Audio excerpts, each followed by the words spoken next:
조국혁신당의 비례 1번 박은정 부부 의혹 일파만파 커지고 있습니다. 이른바 거액의 전관예우 특혜 논란이 불거지자 조국 대표가 계약서를 썼기 때문에 전관예우는 아니다라고 해명하고 있습니다. 계약서를 썼기 때문에 전관예우가 아니다. 한동훈 비대위원장은 이에 대해서 전관예우의 새로운 기준을 조국이 만들고 있다라고 비판하고 있는 대목입니다. 여러분 어떻게 생각하십니까? 일단 조국 대표의 이야기 들어보시죠. 이종근, 박은정 모두 윤석열 검찰총장 하에서 대표적인 반윤 검사로 찍혀서 각종의 불이익을 받았는데 윤석열 검찰 체제로부터 혜택을 받았다고 보이지 않습니다. 전관예의 개념은 검찰 조직의 비공식적 네트워크를 통해 가지고 수임받은 고객을 위해서 이익을 보는 거 아닙니까? 수임 계약서를 쓰지도 않고 세금도 안 내고 이런 것이 전관예우의 전형적 모습인데 제가 아는 바로는 수임 계약서를 다 쓴 것 같고 한 것 같습니다. 계약서를 썼기 때문에 전관예우가 아니다라는 겁니다. 계약서 쓰면 전관예우 아니다. 진짜일까요? 아닐까요? 일반적인 전관예우 유형, 검찰 경력 홍보로 사건을 수임한다. 박은정 후보의 남편 이종근 변호사도 지난해 이 방법으로 160건 사건을 수임했다. 비정상적 변호사비 약정, 한 사건의 수임료가 22억 해당한다.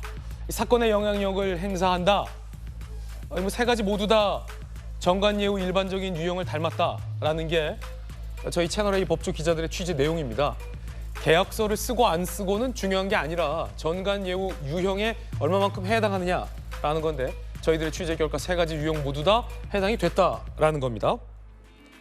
그러자 한동훈 비대위원장은 조국이 전관예우의 새로운 유형을 제시하려 한다라고 비꼬았습니다.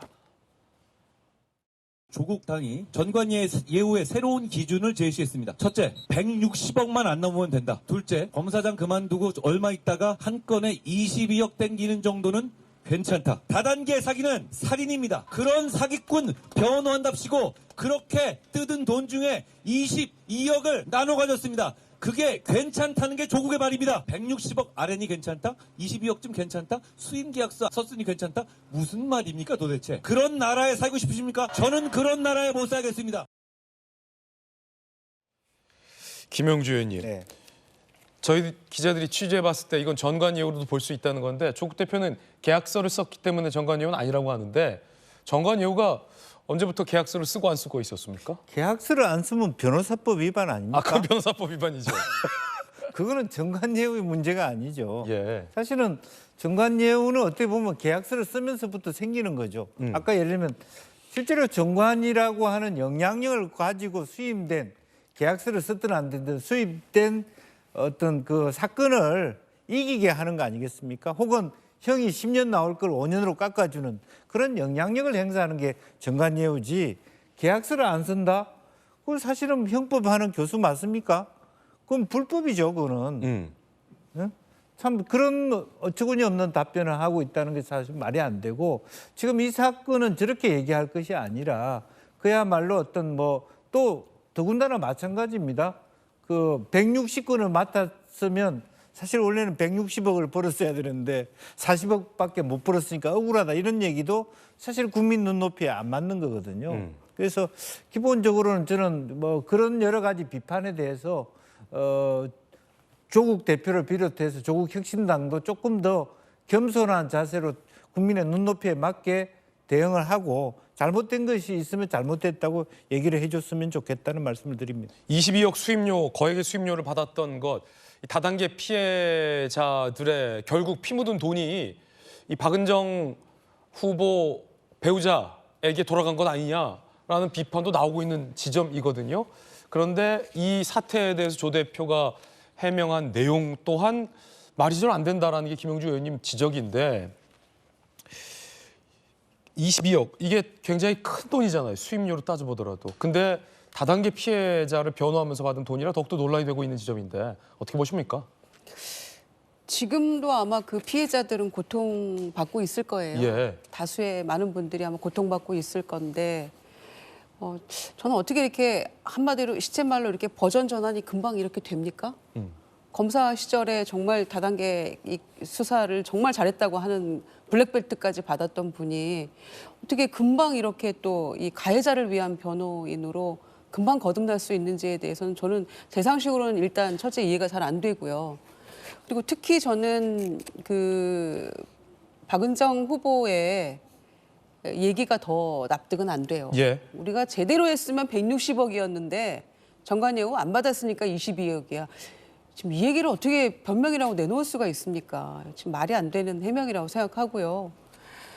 이 부분에 대해서 오히려 뭐 죄송하다거나 유감이라거나 이런 자세를 견제하는 게 맞지 않습니까? 조국 혁신당의 비례대표 1번이잖아요. 비례대표 전문당 아닙니까? 그러면은 지역구 후보도 없는데 1번이 가지는 상징성이라는 게 있는 거 아닙니까? 지금 뭐 돌풍을 일으키고 있다고 하는데 이런 식의 태도를 보이면서 표를 달라? 이렇게 해서는 저는 안 된다고 생각하고요. 그래서 이제 과거 박근혜 정부의 안대희 대법관 건도 소환이 되고 이러는 거 아닙니까? 당시에 10개월 동안 27억 벌었다고 그거 정관예우라고 해서 낙마했었거든요. 총리 후보자에서. 그런데 그때 당시는 그러면은 거기에 대해서 막 잘했다 그랬고 깔끔하게 잘 처리했다고 얘기했던 조국 현 대표가 당시에 본인으로 돌아가면은 이 건을 놓고는 뭐라고 설명할지 다들 궁금했어요. 그런데 이거는 뭐 계약서를 썼으니까 정관예우도 예. 아니다. 이런 식의 해명을 하고 있다는 게 이게 말이 됩니까?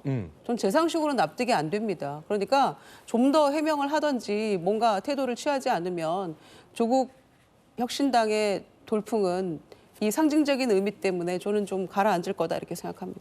조국 사태 때 조 전 장관이 과거에 날카롭게 비판해서 많은 사람들에게 환호받았던 말을 조 전 장관 본인에게 되돌리면 이른바 적용이 안 된다라는 내로남불, 사태를 일컬어 조로남불 혹은 조만대장경이라는 말이 시중에서 돌기도 했었습니다. 이번 건도 이 전관예우에 대해서 과거에 비판했었던 것이 그 조만대장경에 나와 있다는 게 밝혀졌습니다. 자, 조만대장경에 따르면 2014년 5월 SNS 안대희 전 대법관 고액 수임료 논란으로 국무총리 후보직 사퇴에 깔끔한 처신, 초고액 수임이 문제될지 모르고 추천한 참모진이 더 문제라고 비판했었고요. 지난해 울산 북콘서트에선 검찰 간부 중 1년에 100억 원을 번 사람도 전관 범죄, 전관 비리로 불러야 한다라고 목소리를 높였던 사실이 드러났습니다. 2020년 4월 SNS 내용 박제돼서 돌아다니고 있습니다. 함께 보시죠. 자, 조 전 장관이 당시에 올렸던 겁니다. 전관예우를 철폐해야 한다라고 목소리를 높인 바도 있습니다. 그런데 이번 건은 계약선을 썼기 때문에 다단계 피해를 낳은 다단계 업체를 변호해도 거액의 수임료를 받아도 전관이 안 된다, 문제없다라고 변호를 하고 있는 상황입니다. 박성민 최고위원님, 조만대장경 말씀이 참 이게 거룩하고 보면은 고개가 끄덕이는 지점이 굉장히 많습니다.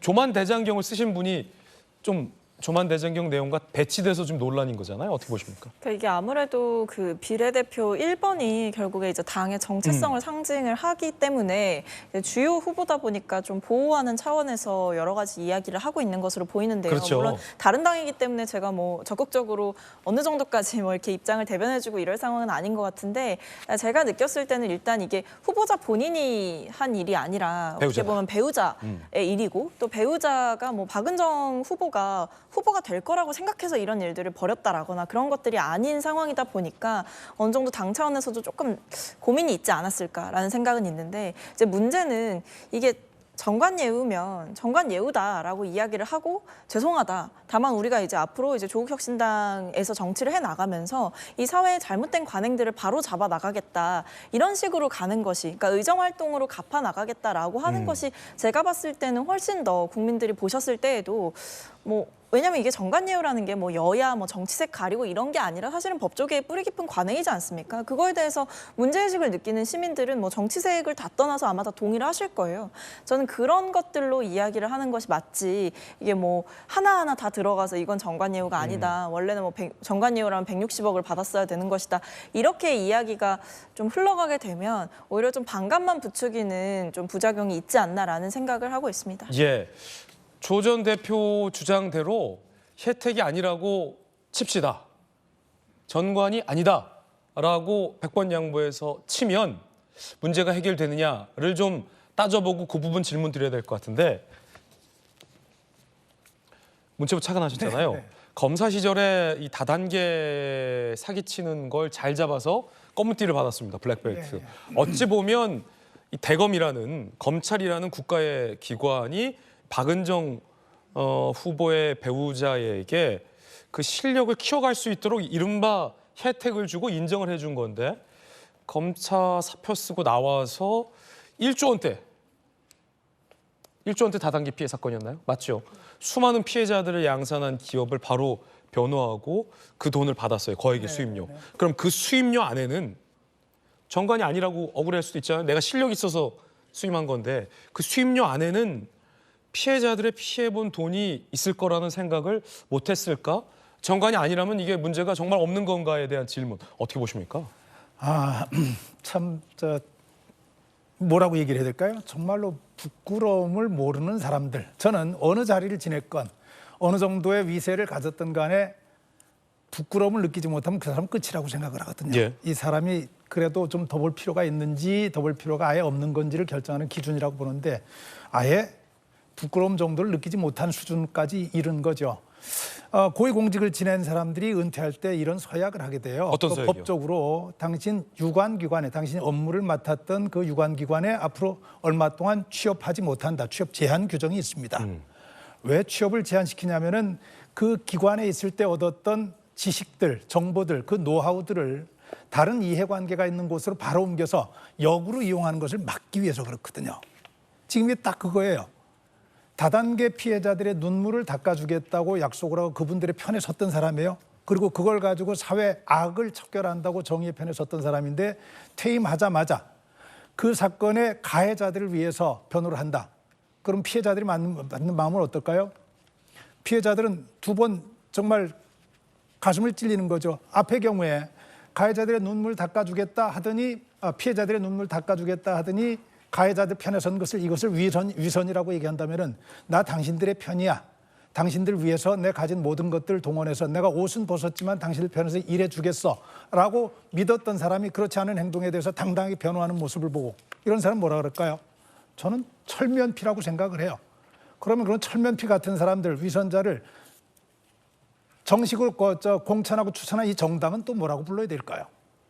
아까 조만 대장경에 안 나온 게 있어요. 제가 알기에는 조국 전 장관이 계약서를 쓴 것도 전관예우다라고 얘기한 것도 하나 있어요. 그런데 그것을 못 찾아냈네요. 저는 조국 전 대표가 뭐 인기 높고 지금 기분이 좋겠지만 이게 본인이 가고자 하는 검찰 개혁의 길인지 대한민국의 이상을 실현하는 길인지 다시 한번 따져 묻고 싶습니다. 박성규 전 차관님의 개인적 견해 전해드렸습니다. 60초 광고 보고 돌아오겠습니다. 잠시 후에 뵙죠.